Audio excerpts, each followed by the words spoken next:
USA ने India पर 50% tariffs लगा दिए। इंडिया की इकोनॉमी मुकम्मल तबाह हो जाएगी। रशियन ऑयल इंडिया के लिए इतना जरूरी आखिर क्यों है? मोदी 7 साल के बाद चाइना का दौरा करने जा रहे हैं। अस्सलाम वालेकुम नाजरीन, आप देख रहे हैं दी ओपिनियन। मैं आपका होस्ट अब्दुल्ला इजाज। ताज़ा तरीन खबरों और करंट अफेयर्स को जानने के लिए हमारे चैनल को लाइक करें, सब्सक्राइब करें और बेल आइकन का बटन दबाना मत भूलिएगा।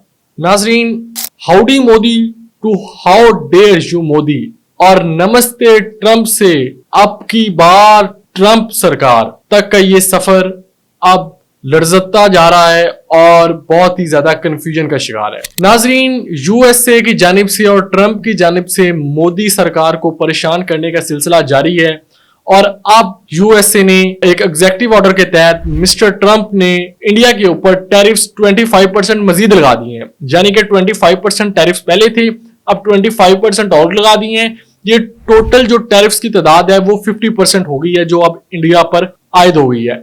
और सिर्फ टैरिफ्स ही नहीं, इसके साथ साथ ट्रंप ने एक रूटीन बनाई हुई है कि वो सुबह उठते हैं और रोजाना एक इंडियन गवर्नमेंट के खिलाफ और इंडियन एडमिनिस्ट्रेशन के खिलाफ एक ट्वीट करते हैं, जिसमें वो कभी कहते हैं कि मैं टैरिफ्स लगाऊंगा, कभी कहते हैं हम सैंक्शंस की तरफ जाएंगे, कभी डेड इकोनॉमी कहते हैं, कभी कहते हैं तुम लोग पाकिस्तान से तेल खरीदोगे, ये भी एक इंसल्ट की बात है इंडिया के लिए। उसके बाद वो कभी मोदी को कहते हैं कि तुमने अभी तक मेरा शुक्रिया अदा नहीं किया, मैंने सीज वॉर करवाया था। और उसके अलावा वो कभी सैंक्शंस का कहते हैं, कभी कहते हैं कि जो इंडिया रशिया से तेल खरीद रहा है तो ये इंडिया को इसके संगीन नताइज भुगतना पड़ेंगे। नाज़रीन, जब ये यूएसए ट्रेड वॉर के अंदर आया था और टैरिफ्स लगाने का सिलसिले का आगाज किया था तो डिफरेंट कंट्रीज जिन पर टैरिफ्स लगाए गए थे उनके वफ्द अमेरिका गए थे और उन्होंने जाकर वहां लॉबिंग की थी, जिसमें इंडिया का जो डेलीगेशन था वो भी शामिल था। अब जब इंडिया का डेलीगेशन वहां से वापस आया था और तो बहुत ज्यादा मुतमईन था और बहुत ज्यादा एक्साइटेड थे कि जो हमारी नेगोशिएशन थी वो कामयाब रही और एक्सपेक्ट किया जा रहा है कि इंडिया को सबसे कम टैरिफ्स मिलेंगे, क्योंकि जो इंडिया है यूएसए का सबसे बड़ा एक्सपोर्टर है। 80 बिलियन से ज्यादा की एक्सपोर्ट्स यूएसए जाती हैं, तो यूएसए की भी एक तरह से मजबूरी है, बहुत ज्यादा इंहिसार है इंडिया की एक्सपोर्ट्स पर। तो यूएसए इंडिया पर थोड़ा सा रहम का हाथ रखेगा और जो टैरिफ्स हैं वो इस रीजन में, सब कॉन्टिनेंट में, बल्कि ऑल अक्रॉस द वर्ल्ड सबसे कम जो टैरिफ्स लगाए जाएंगे वो इंडिया पर लगाए जाएंगे और वो कोई 15-16% होंगे। लेकिन फिर जब टैरिफ्स की लिस्ट आती है तो इंडिया के ऊपर 25% टैरिफ्स लगते हैं, पाकिस्तान के ऊपर 90%, बांग्लादेश 20% और जो बकाया इस रीजन के एशिया के कंट्रीज हैं उन पर 21, मलेशिया पर 21, लेकिन इंडिया के ऊपर सबसे ज्यादा लगते हैं 25%। तो इंडियन मीडिया और गोदी मीडिया जो ट्रंप के पीछे पड़ जाता है और वो ट्रंप को गालम गलोच होता है और ट्रंप को कहता है कि तुम इररिलेवेंट हो, तुम्हें सिर्फ खबरों में आने के लिए इस तरह के एक्शंस करते हो, इंडिया का तुम्हारे ऊपर इंहिसार ही नहीं है, हम तो अपनी रशिया के साथ ताल्लुकात कायम कर रहे हैं, हमारी उनके साथ स्ट्रेटेजिक पार्टनरशिप है, हमारा रशिया दोस्त है, तुम्हारे कहने पर हम रशिया से दोस्ती नहीं खत्म कर सकते, तुम हमारे ऊपर दबाव डाल रहे हो। मोदी ट्रंप के सामने डट गए। ऐसे ऐसे जो गोदी मीडिया जिस तरह वॉर के दौरान पाकिस्तान के पोर्ट्स पर कब्जे किए थे वैसे ही उन्होंने हेडलाइंस लाना शुरू कर दी। लेकिन अब थोड़ी सी फैक्ट्स की बात करते हैं कि क्या इंडिया को वाकई ही इन टैरिफ्स का फर्क नहीं पड़ेगा। इंडिया की जो सबसे ज्यादा एक्सपोर्ट है वो यूएसए में होती है और वो 80 बिलियन डॉलर की है। जो इंडिया की एक्सपोर्ट रशिया को होती है वो 4 बिलियन डॉलर की है, यानी कि 70 to 80% ज्यादा ट्रेड वॉल्यूम यूएसए के साथ है। अब इंडिया का जो 80 बिलियन की डॉलर्स की ट्रेड है वो ऑलमोस्ट कम होकर इन टैरिफ्स के बाद 30 बिलियन डॉलर्स तक आने का इम्कान है, यानी कि 50 बिलियन डॉलर्स एनुअली किसी इकोनॉमी को नुकसान हो जाए तो वो इकोनॉमी सरवाइव ही नहीं कर सकती। अब इसके साथ साथ जो दूसरी बात है, फिस्कल रिपोर्ट्स के मुताबिक और इकोनॉमी की रिपोर्ट्स के मुताबिक जो इंडिया की इकोनॉमी है 25% टैरिफ्स लगने के बाद 0.5% जीडीपी इनका गिर जाना है एक साल के अंदर। लेकिन अब ये टैरिफ्स की तादाद 50% हो गई है।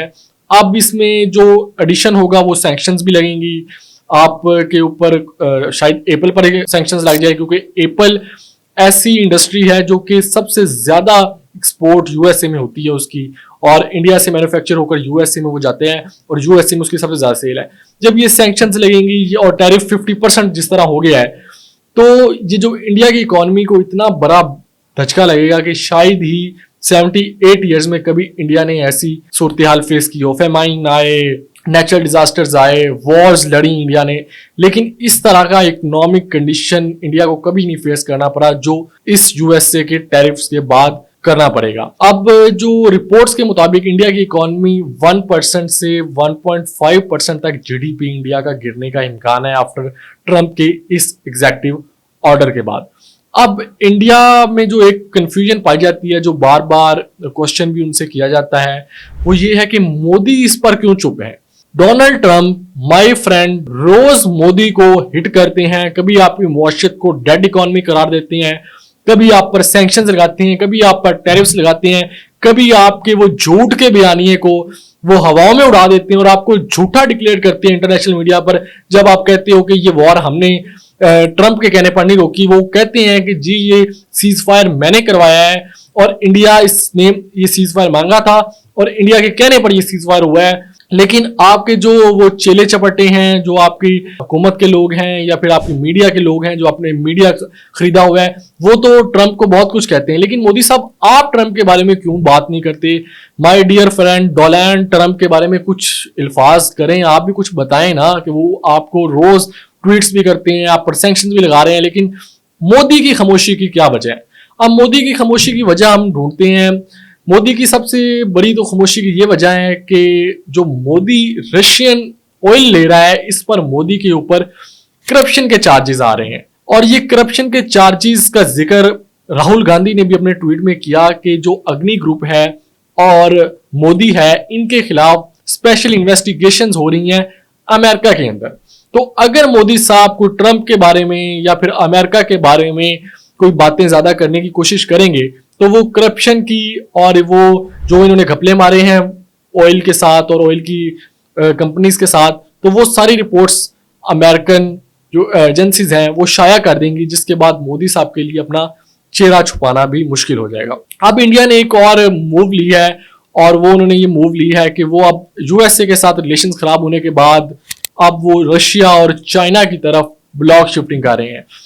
जब इंडिया की फॉरेन पॉलिसी स्टैब्लिश हुई थी तो उन्होंने बहुत ही एक जबरदस्त प्रिंसिपल अपनाया था नॉन अलाइनमेंट और नॉन एग्रेशन का, और ये नॉन अलाइनमेंट पर नेहरू साहब तक तो ये स्टे रहे, लेकिन उसके बाद स्पेशली जब से बीजेपी की गवर्नमेंट आई है तो अपने नॉन अलाइनमेंट वाले प्रिंसिपल को खत्म कर चुकी हैं, जिसकी वजह से ये फॉरेन पॉलिसी और इंटरनेशनल रिलेशन में आइसोलेट भी होते जा रहे हैं।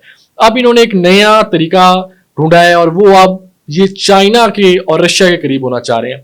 रशिया के साथ तो उनके पहले भी स्ट्रेटेजिक पार्टनरशिप रही है, ट्रेड डील्स भी हैं, लेकिन चाइना जिसको आप पाकिस्तान से बड़ा अपना दुश्मन बताते हैं, चाइना, उसके साथ अब 7 साल के बाद मोदी साहब चाइना का दौरा करने जा रहे हैं और इस दौरे में वो एससीओ का, शंघाई कोऑपरेशन ऑर्गेनाइजेशन का एक इजलास होता है, उसमें ये शिरकत करेंगे और एक्सपेक्टेड है कि पाकिस्तान के वजीर आजम शहबाज शरीफ भी उस इजलास में शिरकत करेंगे। तो यानी कि ये कोई 10-12 साल के बाद होगा कि चाइना, पाकिस्तान और इंडिया के प्राइम मिनिस्टर्स हैं वो चाइना के अंदर इस शंघाई कोऑपरेशन ऑर्गेनाइजेशन के इजलास में एक साथ होंगे। तो ये बड़ा इंटरेस्टिंग होगा। और मोदी साहब जो 7 साल के बाद अब चाइना का दौरा करने जा रहे हैं सिर्फ अमेरिका को दिखाने के लिए। अब मोदी साहब से एक क्वेश्चन है कि मोदी साहब ने टर्की का बायकॉट इंडिया ने क्यों किया था? टर्की का बायकॉट आपने इसलिए स्टार्ट किया था कि उन्होंने जो मई वाला वॉर हुई थी उसमें पाकिस्तान को ड्रोन्स प्रोवाइड किए थे, पाकिस्तान को डिप्लोमेटिकली सपोर्ट प्रोवाइड की थी। तो चाइना कौन है? टर्की ने तो चलो सिर्फ ड्रोन्स प्रोवाइड किए थे ना, चाइना के तो त्यारे इन्वॉल्व थे जिन्होंने आपके रफाइल गिरवाए हैं। J-10C चाइनीज ही थे जिन्होंने आपके रफाइल गिराए हैं, जिन्होंने आपको एक तरह से जंग हराई है। और भी पूरी वॉर के दौरान जिस तरह डिप्लोमेटिकली सपोर्ट चाइना ने पाकिस्तान की है, बल्कि ये तो आपके जो फॉरेन मिनिस्टर है वो खुद कह चुके हैं कि हमारा मुकाबला सिर्फ पाकिस्तान से नहीं था, हमारा मुकाबला 2 फ्रंट्स पे था। पाकिस्तान के पीछे चाइना था, आगे पाकिस्तान था, हम 2 कंट्रीज का मुकाबला कर रहे थे। तो चाइना तो पाकिस्तान की इतनी बड़ी वॉर में सपोर्ट की है, तो फिर अब आप चाइना के पास क्या लेने जा रहे हैं? ये जो नरेंद्र मोदी की एक कंफ्यूज्ड फॉरेन पॉलिसी है, उसका जो सारा चट्टा खट्टा है वो खुल गया अब, और सामने आ गया है कि कैसे जो इंडिया है इस वक्त ग्लोबल लेवल पे आइसोलेट हो चुका है और इनको अब कोई रास्ता नजर नहीं आ रहा। तो ये सारे फ्रस्ट्रेशन में स्टेप उठाए जा रहे हैं, दुश्मनों को दोस्त बनाया जा रहा है, दोस्तों के साथ गद्दारी की जा रही है और पाकिस्तान के साथ तो फिर वो हमेशा ही हर प्रॉब्लम में पाकिस्तान को ही लाते हैं। अब इसमें इसके साथ साथ आपको साथ एक और इंटरेस्टिंग फैक्ट शेयर करता हूं कि पाकिस्तान के हवाले से आप वो ना एक और फॉल्स फ्लैग ऑपरेशन की तैयारी कर रहे हैं। एक जो इंडियन एयर है उन्होंने एक एडवाइजरी जारी किया है जिसके मुताबिक जो इंडिया के तमाम फजाई अड्डे हैं उनको 22 सितंबर से 2 अक्टूबर का एक हाई अलर्ट जारी कर दिया गया है कि एक्सपेक्टेड अटैक, दहशतगर्दी का कोई इवेंट हो सकता है और इसको पाकिस्तान के साथ लिंक किया जा रहा है कि पाकिस्तान कोई दहशतगर्दी की अटेम्प्ट करवा सकते हैं। हाँ जी, जैसे पाकिस्तान ने बता के करवानी है कि जी हम करवा रहे हैं और आप ना ये सारे प्रिकॉशनरी मेजर्स ले लें। और 1.5 महीने बाद वाली बात आज ही कर दी है कि 22 सितंबर और 2 अक्टूबर से दरमियान कोई कार्रवाई होगी, तो इस सिलसिले में हमने वो अड्डे बंद कर रहे हैं। और ये तो एक्सपेक्टेड है कि जो इंडिया में इस वक्त मोदी पर डोमेस्टिक और इंटरनेशनल प्रेशर है तो मोदी वो फ्रस्ट्रेशन निकालना चाहेगा और कोई ऐसा महाज ढूंढेगा कि पाकिस्तान के साथ दोबारा एक महाज गर्म करे। और इस सिलसिले में इस साल के एंड पर बिहार में इलेक्शंस भी हैं, तो वो स्टेट इलेक्शंस मोदी के लिए बहुत इंपॉर्टेंट है। तो उन इलेक्शन से पहले ही सितंबर, अक्टूबर, नवंबर में मोदी और मोदी की जो अखंड भारत और हिंदुत्व पॉलिसीज हैं उसके तहत कोई ना कोई एग्रेसिव स्टेप उठाया जाएगा।